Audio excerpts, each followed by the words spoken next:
Welcome back हो गया जी। अभी हमारा सुबह का ब्रेकफास्ट होने लगा है, जिसमें हम लोग जो है ना ब्रेकफास्ट में कुछ ज़्यादा नहीं लेते। और ये अंडे हैं, बॉयल्ड अंडे हैं, साथ में ये चाय है। चाय में चीनी बिल्कुल नहीं पीनी आपने, कोई स्टीविया, कोई आपने कैंट्रिल, कोई चीज़ ऐसी नहीं पीनी जो कि आर्टिफिशियल शुगर जो है ना, आर्टिफिशियल शुगर भी इवन आपकी वो भी बूस्ट करती। कोई चीज़ आर्टिफिशियल, जो चीज़ मीठी है ना आपके सेंसेस में गई है, आपके मुंह के अंदर मीठी चीज़ गई, तो आपके जो लबलबा है ना, उसने कहना है कि बॉस अब उसने ऑर्डर देना है कि बॉस ने ये चीज़ खाई है तो बॉस के लिए ये चीज़ बनाओ।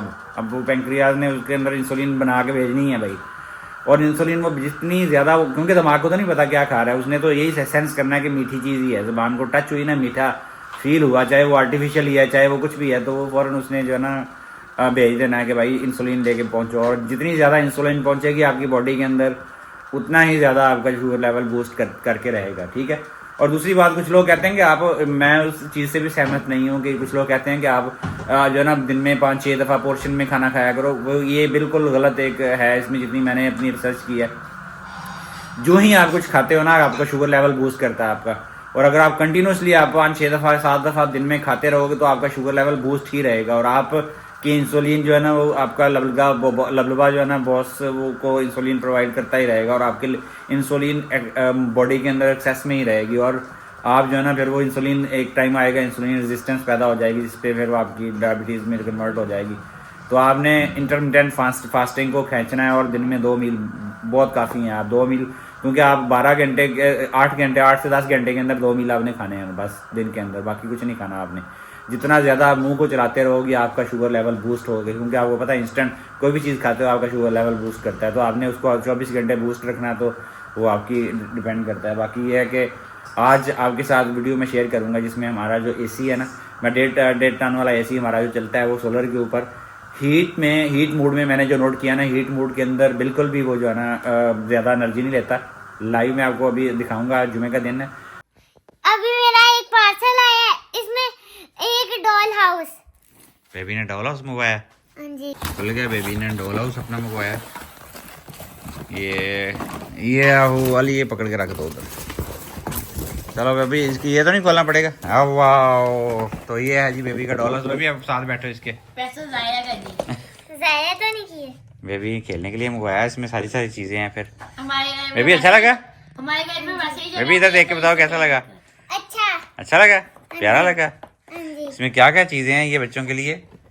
इसमें पता नहीं यार, मम्मी बताओ, आपको पता है क्या क्या चीजें? ये क्या चीज है? एक वो मुझे नहीं पता। ये सोफा है, सोफे हैं ये वाले। ये जो है बहुत सारे सोफे ये हैं। इसकी पता नहीं लाइट है। ये लैंप। और ये क्या टीवी। चीज है? ये क्या है? ये वार्डरोब। और आगे ये वॉशिंग मशीन। ये छोटा सा एक और टीवी। ये माइक्रोवेव है। माइक्रोवेव और ये कंप्यूटर है। हाँ। ये 2 चेयर। यहाँ पे भी है कुछ चीज। ये ड्रेसिंग टेबल। हाँ। ये पता नहीं क्या चीज रखी हुई है। हाँ। ये क्लॉक। ये एक और लैंप है। क्लॉक नहीं, ये टेलीफोन है। टेलीफोन है। ये टेलीफोन। फिर ये वाली नीचे क्या है? इसके नीचे क्या है? ये वाला। हाँ। ये एक और सोफा है। ये एक चीज डस्टबिन है। ड्रेसिंग टेबल है। ये पता नहीं एक चीज। अच्छा ये बताओ आगे क्या है? ये वाला ये पूरे डॉल हाउस घर है पूरे। हाँ जी। चलो गुड हो गया भाई, हैप्पी। हाँ जी। अस्सलाम वालेकुम, वेलकम बैक हो गया आज के व्लॉग के अंदर। अभी जुमा की नमाज़ पढ़ के आए हैं हम लोग, तो मैंने कहा आप लोगों के साथ शेयर करें। इस दफ़ा वैसे सर्दियाँ तो नहीं आई बिल्कुल, जितनी आनी चाहिए थी बिल्कुल भी नहीं आई उस हिसाब से। लेकिन फिर भी हीटर जो है ना हमारा, क्योंकि घर बंद है, उसमें हीटर चलाना पड़ता है। तो मैंने जो है ना हमारा 1.5 टन का इन्वर्टर जब चलता है तो कितना लोड लेता है वो आपके साथ शेयर करेंगे आज। और अभी धूप भी काफ़ी ब्राइट निकली हुई है आज, मीन्स के फिर दोबारा प्रोडक्शन काफ़ी बेहतर होगी। अगर तो ऐसा ही सिचुएशन रहा तो मुझे लगता है कि फरवरी के अंदर ही गर्मियाँ आ जानी हैं, क्योंकि काफ़ी ज़्यादा, यानी कि दिन को धूप के अंदर आप डायरेक्ट बैठ नहीं सकते, इतनी हीट है यहाँ पे। और मुझे लगता है क्लाइमेट चेंज की वजह से काफ़ी ज़्यादा हमारे मसले मसाइल शुरू हो गए, क्योंकि इस दफ़ा दिसंबर जनवरी पूरा ऐसे ही गुजर गया, अभी तक सर्दी नहीं आई। मीन्स कि हम बिल्कुल नॉर्मल बगैर का, यानी कि जर्सी स्वेटर्स वगैरह के, जैकेट्स वगैरह के घूम फिर रहे हैं अभी। और इस वक्त जो है ना प्रोडक्शन काफ़ी अच्छी है। जुमा की नमाज का वक्त यानी कि अभी हो गया 2 बज गए, 1:30 बजे जुमा होता है हमारी मस्जिद में, तो हम पढ़ के आ गए अभी। तो ये चेक करें प्रोडक्शन। अभी मैं आपको जो है ना एसी ऑन करवाता हूँ, फिर उसके बाद दिखाता हूँ कि क्या इसकी जो है ना सिचुएशन होने वाली है। ऑन हो चुका है, अभी इसकी आवाज़ सुन सकते हैं। अभी इसका कंप्रेसर भी ऑन होगा। आपको पता ही है कि जब हीटिंग मोड पे जब एसी ऑन होता है तो उसका आउटडोर जो है ना वो मीन्स कि इंडोर की जगह पे आउटडोर बन जाता है, आउटडोर इंडोर बन जाता है। वो पानी जो है ना इधर से निकालना शुरू कर देता है, यानी कि ऊपर वाला जो है ना इसके अंदर से हल्का हल्का पानी जो निकलना शुरू हो जाता है। अभी नमी ज़्यादा नहीं, इतनी ज़्यादा क्योंकि धूप फुल ब्राइट निकली हुई है, लेकिन फिर भी वो इसके अंदर से जो है ना पानी जो है ना निकलता है कुछ ना कुछ। मैं आपको दिखाता भी हूँ और देखते हैं कितना लोड लेता है, क्योंकि ये सर्दियों में तो जब स्टेबल हो जाता है तो काफ़ी कम यानी कि आ जाते हैं वाट्स उसके। लेकिन सर्दियों के अंदर भी मैंने देखा है कि इसको जो है ना कोई ज़्यादा नहीं रहता ये, यानी कि अगर आप इसका जो बेस्ट टेम्परेचर है 18 से 22 के दरमियान में आप किसी भी टेम्परेचर पे सिलेक्ट कर सकते हैं। मैंने 21 पे अभी सिलेक्ट किया हुआ थर्मोस्टेट, नीचे जाके मैं दिखाता भी हूँ। और 21 मेरे ख्याल में काफ़ी ज़बरदस्त है। इससे कम, इससे ज़्यादा करेंगे फिर वो आप बैठ नहीं सकते, जलना शुरू हो जाती है आपका ऐसा स्किन को ना, जैसे जलन सी। मुझे तो वो हीट फील होती है, क्योंकि एक दफ़ा तो इस दफ़ा एक तो सर्दियाँ नहीं आई बिल्कुल, और जो आई भी हैं उसके अंदर भी हम अगर 25-26 टेम्परेचर ही मेंटेन करके रखें तो काफ़ी ज़्यादा प्रॉब्लम हो जाती। तो अभी देखते हैं, स्टार्ट हो चुका है एसी। इसका कंप्रेसर अभी ऑन नहीं हुआ, कंप्रेसर ऑन होता है तो मैं आपको दिखाता हूँ कि किस तरीके का है। चेक करें, अभी ऑन हो चुका है कंप्रेसर इसका। 2.6 किलोवाट प्रोडक्शन ले रहा है और 1.23 जो है ना हमारा घर ले रहा है। उसमें 200 के करीब जो है ना 200-300 वाट जो है ना वो ऑलरेडी हमारा लोड था, लेकिन बाकी जो है ना 1.24 किलोवाट इसने स्टार्ट लिया। अभी देखते हैं कहाँ तक जाता है, ये कितना बढ़ाता है, क्योंकि फुल ऑन नहीं हुआ अभी भी। ये सकते हैं इसकी आवाज़, इतनी सी आवाज़ आ रही है बस। ये लोड, ये इसकी आवाज़, यानी कि इसकी आवाज़ है, हल्का सा ही चलता है। जस्ट आप कह लें कि हवा यहाँ से फेंकनी शुरू कर दी है इसने। चेक करें, क्योंकि मुझे लगता है कि सर्दियों के अंदर जो ना इसको ज़रूरत ही नहीं होती इतनी। ये 1200-1400 वाट ही लेता है। तो अभी चल के नीचे भी क्योंकि ट्रिप कर जाता है ये 22। अगर हम 25 पे चलाएं ना, वही मैंने कि स्किन चलना शुरू हो जाती है। एक तो वैसे टेम्परेचर बाहर इस वक्त भी कोई ऑलमोस्ट 25 के करीब ही है, मेरे ख्याल में 20-22 होगा या 25 होगा। तो गर्मी है काफ़ी। और अंदर भी अगर हम 25 चलाएँ ना तो बच्चे फिर कहते हैं कि हम नहीं बैठ रहे, रूम से उठ के चले जाते हैं। तो इसलिए मैं 21-22 पे रखता हूँ। 21 बेस्ट है, 21-22 पे भी रख सकते हैं आप।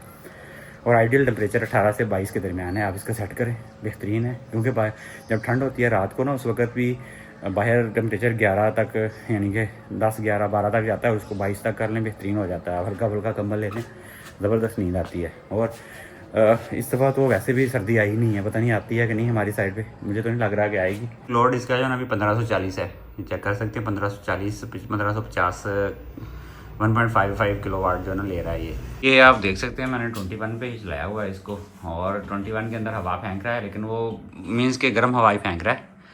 और कमरे का टेम्परेचर अभी चले हुए 5 मिनट भी नहीं हुए, लेकिन कमरे का टेम्परेचर बेहतर है बाहर की निस्बत। बाहर थोड़ा ठंडा, क्योंकि हमारा घर बंद है, ज़्यादा ठंड नहीं आती, क्योंकि डायरेक्ट सनलाइट नहीं आ रही किसी भी जगह पे कमरे पे हमारे, वो वेंटिलेशन में आती है सिर्फ, उसके अलावा नहीं आती।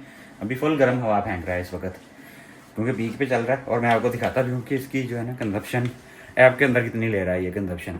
तो सर्दियों के अंदर मेरे ख्याल में अगर आप सर्दियों में हीटर चलाते हैं एसी का, तो इसकी जो है ना आपकी बिजली की कंजप्शन गर्मियों से कम, गर्मियों में आपको ज़्यादा चलाना पड़ता है। ये इन्होंने ना जो इसकी जो ऐप की वो बाहर से लुक है चेंज कर दिए, ये चेक करें। अभी 2.66 किलोवाट टोटल सोलर पर प्रोड्यूस कर रहा है, और 1.33 जो है ना घर के अंदर कंजप्शन हमारी चल रही है 1330 किलोवाट, यानी कि ये अभी बहुत ही कम इलेक्ट्रिसिटी ले रहा है। लाइक ये थोड़ी देर के बाद जो है ना इसने और भी कम कर देनी है, 1-2 घंटे चलेगा, उसके बाद वही 300-400 पे आ जाएगा। यानी कि इसने हल्का हल्का चलते रहना है और हीटर टेम्परेचर मेंटेन कर देना है। अभी भी ये जब ट्रिप करता है तो इसका फ़ैन भी बंद कर देता है, यानी कि इवन गर्मियों में ना, सर्दियों में तो फ़ैन चलता रहता है ना, मीन्स गर्मियों में तो फ़ैन चलता रहता है, लेकिन सर्दियों के अंदर जो है ना इसका फ़ैन भी ट्रिप करवा देता है। वो कि फ़ैन की भी ऐसी वो ठंडी हवाई फेंकता है, इसलिए वो फ़ैन भी ट्रिप करवा देता है। तो ये है इसकी फुल कंजप्शन। अभी मैंने इसको चलाया, इसको 25 पे भी करेंगे तो इतनी कंजप्शन इसकी इतनी रहनी है, ज़्यादा नहीं लेता है। पता नहीं अब इसमें क्लेम तो किया हुआ है कि उतनी लेता है हीटिंग में भी और उसमें भी, लेकिन शायद हो सकता है 30 डिग्री पे रखें इसको, 30 डिग्री पे रखें तो शायद इतनी ले। मेरे ख्याल में 30 डिग्री अगर करें हम तो फिर शायद इतनी ले, लेकिन 30 डिग्री की ज़रूरत नहीं है, वैसे ही गर्मी स्टार्ट होगी। और सर्दियों के महीने तो इस दफ़ा इन्जॉयमेंट वाले भी नहीं रहे, मीन्स के जितना हम इन्जॉय करना चाहिए वो भी सर्दी को इन्जॉय नहीं कर सके इस दफ़ा। तो 1 महीना भी सर्दी नहीं आई अभी तक, यानी कि अभी तक इतनी सर्दी है जितनी मिडल ईस्ट में थी। इवन सऊदीया में इससे ज़्यादा सर्दी थी। हम सऊदीया में लास्ट टाइम जब रहे हैं उस वक्त ज़्यादा सर्दी थी, यहाँ पे कम थी, वहाँ पे ज़्यादा सर्दी थी। हम काफ़ी अच्छी खासी सर्दी हो जाती है सऊदीया में भी कुछ एरियाज। रात का जो खाने का जो ना, कल रात को हमने फ़िश बनाई थी, तकरीबन कोई 2 kg फ़िश लेके आया था मैं, फ़िले उसके, और उसको जो है ना ग्रिल किया था हमने, मैरिनेट करके ग्रिल किया था, बेक करके, साथ सैलड था, सैलड के अंदर भी काफ़ी सारे, जिनमें रोगट सैलड था, उसमें लेट्स आइसबर्ग था, फिर उसके बाद खीरा था, टमाटर था, प्याज था, धनिया था, सारी चीज़ें डाल के, लेमन डाल के ऊपर फिश को जो है ना विदाउट ऑयल हमने बेक किया था ओवन के अंदर, कुकिंग रेंज वाले ओवन के अंदर हमने जो ना बेक किया था उसको। तकरीबन बेक करने के बाद वो इतनी ज़बरदस्त क्लिप बना था, वो मैंने कहा था आप लोगों के साथ शेयर करूँगा। उसके साथ कोई खाना चाना नहीं खाया, सैलड था और साथ में लोबिये का मीन्स के वो जितने बीन्स हैं ना उनका एक वो फूल बनता है, अरेबिक में फूल होता है उसको कहते हैं, वो हमने फूल बनाया था साथ में, वो खाने के लिए ग्रेवी टाइप था वो। उसको भी विदाउट जो है ना ऑयल, एंड में मक्खन उसके अंदर डाला था राह के अंदर, यानी कि उसको बॉयल किया, सारे बीन्स लेके उसको प्याज टमाटर धनिया वगैरह के डाल के स्टीम देके उसके बाद मक्खन उसके ऊपर, कच्चा मक्खन जो है ना उसके ऊपर डाल के हमने वो खाया था। बहुत ज़बरदस्त बना था, लेकिन अनफॉर्चुनेटली कहीं वो मिसप्लेस हो गया, डिलीट हो गया क्लिप। वो चेक कर सकते हैं अभी जो ना ट्रिप कर गया। ट्रिप करने के बाद जो ना अभी 739 किलो वाट, इसमें 500 किलो वाट तकरीबन ले रहा है, मीन्स के 500 किलो वाट इसका एसी का है, बाकी 200 समथिंग घर की कोई अपनी घर की कंजप्शन भी हमारी चल रही, फ्रिज है उसमें, बाकी कुछ और चीज़ें हैं। 500 450 वाट के ऊपर जो है ना अभी कंजप्शन आ गई जब ट्रिप कर गया। और आजकल ब्राइट सनलाइट आ रही है, तो आजकल 20 के करीब जो है ना यूनिट बन जाते हैं, 15-16 के करीब अभी बन चुके हैं। अभी तो 2 बजे का टाइम है और ये 4:30-5 बजे तक जो ना 15 यानी 20 तक 21 तक, कल भी जो ना कल की जो सोलर की प्रोडक्शन है वो भी तकरीबन 22-23 तक गई है कल। और अभी 14.3 तो फीड हो चुके हैं, 15.7 जो है ना किलोवाट टोटल प्रोडक्शन हो चुकी है। और टाइम इस वक्त 2:22 हो गए।